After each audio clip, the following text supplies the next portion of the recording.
we tend to use the word, you're talking about turning around a battleship. It's convenient to use the word pivot, but there's really Yeah. no pivot. Like pivot implies we're going to make an about face and instantly be moving in a different direction. That doesn't work that way.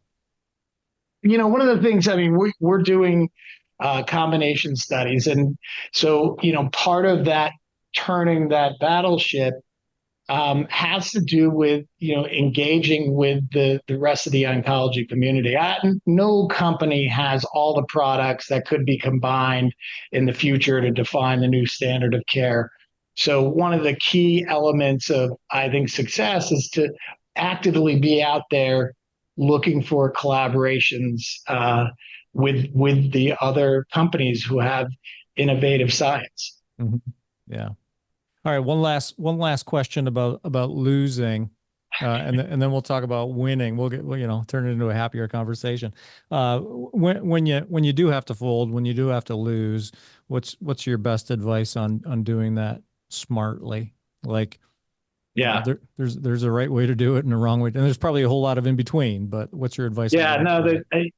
three things come to mind as I think about, losing smartly. Hmm. Um, First one is fail fast. Hmm. Uh, Time is money. One of my favorite bands, Rush, Geddy Lee, said, "If you choose not to decide, you still have made a choice." And I've seen a lot of companies kind of get into analysis paralysis or just afraid to, again, kill a program that they kind of start to acknowledge may not have a future. And the longer it takes to make that decision, the more it costs, and not just financially, but from a distraction for the company. I mean, that is an important thing. The second thing I'll say is do the right thing. And again, if you want to fail smartly, um, act with integrity. Because when you fail, it's always better if you did the right thing Hmm. versus failing at trying to do something that you shouldn't. And I'll just give you a very practical example of that. Whenever we get to an impasse, and these are business impasses, what do we do in this situation? And there's one may cost more money, one may take more time. Well, I always ask my team to step back and ask the simple question. Again, this is going back to that mission focus. What's in the best interest of the patients? And it is remarkable how clarifying that statement or that question is in making these decisions. Now, it's not a guarantee that if you make the decision that's in the best interest of the patient, that it's going to come out the way you hoped it would. Yeah. But I will tell you, as I said, I would much rather have made that decision and be able to sleep at night by saying, we did the right thing. We did it for the right reasons. That's really, I think, important. And then the last thing, and this is kind of, we just have a situation like this that I don't know how often this comes up, but if you can design a win win, then you win. Mm. Either way this thing goes. And I'll give you the example of what I'm talking about. And again, I don't know how often these come up. I've seen it once or twice in my career where there's a real opportunity to do this. But for us, we took the tivozanib and we wanted to move into the second line following IO combinations, right? So one of the big questions that was being asked in the scientific community is, can you keep IO on board? If you had prior IO, is it okay to then treat again with IO? And in this case, in combination with a VEGF TKI, and in our case, TiVo. So we set out on a phase 3 study we call the TiNivo 2 study. And this study, the way we designed it was, again, the question was adding a PD-1 to a TKI, does that actually add, additional value? So the study design we did is we put our drug in both arms. So it's Fotivda versus Fotivda plus nivolumab, which is BMS's drug. We did a clinical collaboration following a PD-1 combination. So, one of the questions is, does Nivo add anything on top of TiVo? But the other side of that win is we get a great data set, evidence-based medicine that we've been looking for as a single agent following IO combinations, which is the new standard of care in first line. So you design a win-win. One could say if the study doesn't work out, you say that it failed, but you failed very smartly because you had the results from the control arm. So Hmm. that one, like I said, I don't know if that's out there all the time for everybody to take advantage of.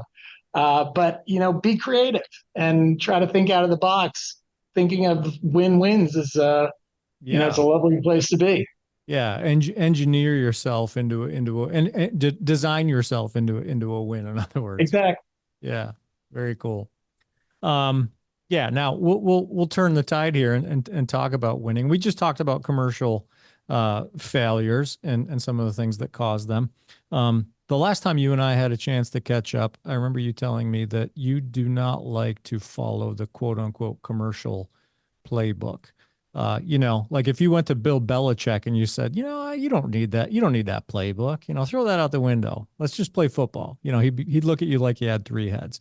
So I'm going to give you opportunity to explain what you mean by that.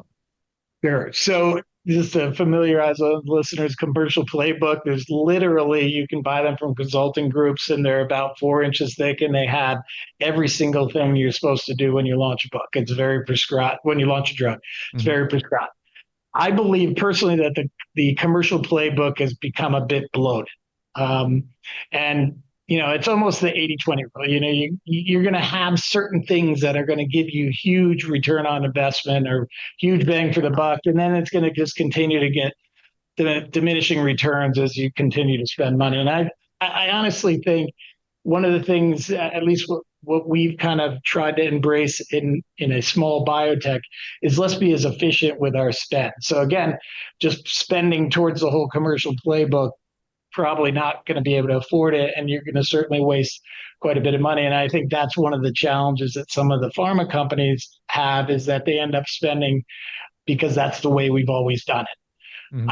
I firmly believe that every situation is unique, and as such, launch situation as such, it requires a tailored approach. Perfect example going back to Fotivda and COVID. I mean, throw the playbook out the window.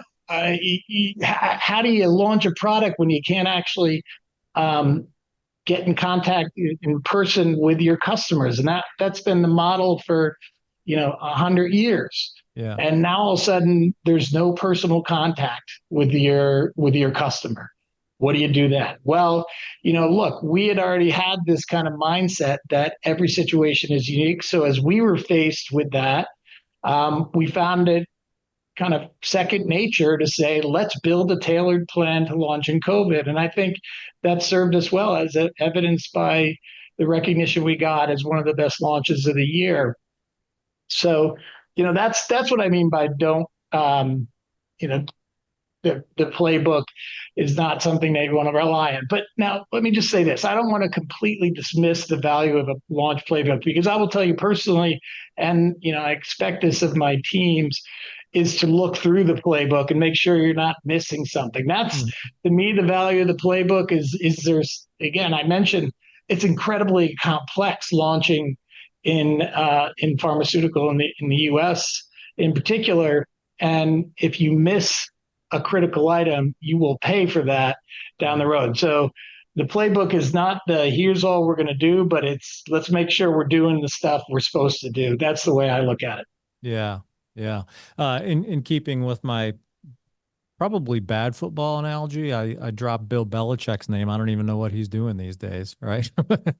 But in keeping in keeping with that analogy, nonetheless, can you give any other examples of times where you and your team have called audibles to adjust to make an adjustment in the face of Yeah. adversity, like the COVID example you gave? Yeah. I mean, I think the COVID is just such a wealth of experience, and feel very privileged to have gone through it, and then more privileged to have been successful. But it's probably one of the biggest high stakes audibles you could call, because Yeah.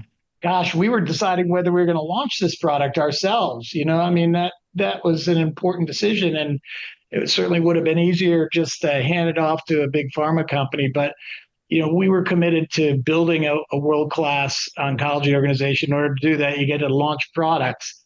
But I'll just give you some examples. So we were starting to build the sales force around the time when COVID started to set in, and we sat down and we said, okay, you're not going to be able to access your customers in person, so you can't just have salespeople that have a successful track record, but rather you also have to have people that have relationships because, recognizing you're going to have to make a phone call, do an email, and, you don't know that person. You're not picking up the phone call. You're not answering the email. So you have to have these relationships. And so, we're going into launch. We don't have tons of money, but we said, this is worth spending the money. So, we had to pay a premium to get those people, but we felt it was that important to make sure that we had not only, the top performing salespeople, but also people with those kind of relationships that can open the door. And it was very successful. Yeah. The other thing was, everybody's done non-personal promotion. You do speakers programs, you do these kind of things, but this was a whole nother dimension. What do we do now that, we've got to compete for this kind of non-personal promotion that's quote unquote omni-channel type access to our customers. So, we worked very quickly to lock up key channels on that, recognizing that this is going to be more competitive the further we go into this pandemic. And we were very successful in doing that. And I think we got our message across to our customers, which ended up helping them make the right decisions for their patients. Yeah. Now, I will tell you, this just doesn't stop after COVID. If you truly believe what I believe, which is this idea that every situation is a unique situation that requires a tailored solution, then you got to continue this. It's kind of we're hardwired to say, what's the next thing? So stay tuned. AI is going to be incredibly cool as we get into commercialization. We're already using some AI techniques, and artificial intelligence is one of the core competencies of our parent company, LG. They have the ABCs: artificial intelligence, biotech, and then clean energy. So it's right in their sweet spot. And I think that gives us, again, an advantage over some of our contemporaries in the industry. That's well, you just cracked open a can of worms that we don't have time to dig into. I mean, the AI angle, specifically your mention of AI in the context of, pre and commercial ac activity. I mean, that's super interesting to me. Can you give us, and I don't want to put you in a position where, I'll give you a great example. yeah, So we can through the big database, claims databases, you can watch, quote unquote, watch. The systems can allow you to understand what, based on certain activities and prescriptions, supportive care, et cetera, a huge amount of data. You can identify when a patient is going to progress and then need a next line of therapy. We can send a kind of a flag to our salespeople and say, Dr. Smith has a second line patient, kidney cancer patient, who's received XYZ before and is likely to progress based on this artificial intelligence algorithm. yeah. It's not perfect, but it's cool. Sure. Yeah, not perfect, but data that's more readily available thanks to the tool than it otherwise would have been. Yeah, and we're getting pretty good success rate on that. And look, it's like going fishing often. If you don't have that kind of sonar to be able to see that there's actually fish around, you could sit and fish in a place that there's no fish for a really long time. So Yeah. we're sending our people to fish in a place where we can see that there's a need for what they're bringing to the table. Well, you got to, yeah. Now I'm going to tag onto your fishing analogy real quick. You got to trust the technology though, because you bring that up, and it makes me recollect a story. I used to spend a lot of time fishing with an old timer who, when we started using fish finders, he would scoff at them and say those things they're programmed at the factory. they're showing you fish that's programmed at the factory. But it's an important point because there are a lot of folks out there in our space who don't necessarily trust the technology. You've got to know where the data is coming from and trust that Yeah. it's doing its job. And look, you got to be willing to be a pioneer. That's it. I mean, it's not going to work all the time. And there's definitely a learning Mm-hmm. that goes along with the artificial intelligence. So, we keep feeding back information that it keeps spitting it out. And, hopefully we get to a point where we can really be in a place to, again, provide solutions to patients when they most need it. Yeah. Very good. We're running short on time. Michael, I feel like I could talk to you all afternoon.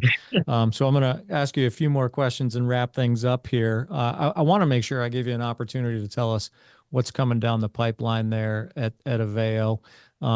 So tell us about what's in the pipeline, like what's coming down the pike here, and how I guess maybe share some strategy around how you're navigating them towards more W's in the W column. Yeah, so I'll just kind of recap the Tenevo 2 study. We hope to be presenting the results of that, again, a phase 3 study with tivozanib in combination with nivolumab versus tivozanib in kidney cancer following prior IO systemic therapy. So that's hopefully going to be presented at an upcoming scientific meeting. I mentioned a little bit about the importance of the LG collaboration and the support that they've given us to allow us to move forward with our second most advanced program, which is ficlatuzumab, which is an HGF-c-MET inhibitor. We're studying that in combination with my old friend Erbitux in head and neck cancer. So I'm probably one of the oldest commercial people in head and neck cancer. It's been about 20 years, but we're really excited. An incredible amount of unmet need. These patients are in dire need of effective therapies. So we're running a phase 3 study in HPV negative patients, which is a poor prognosis subset of the overall head and neck population. Mm. And then behind that, we've got AV380. This is our anti-GDF15 antibody, which we're studying that for cachexia, which is a muscle wasting that's associated often with cancer. And if you think about Steve Jobs and, near the end of his life, he had really lost a lot of weight. He probably didn't die of his cancer. He probably died of his cachexia. There's no effective treatments. Mm-hmm. So this is a kind of first in class antibody that was developed internally. We're really excited to be moving that forward to try to tackle that significant unmet need.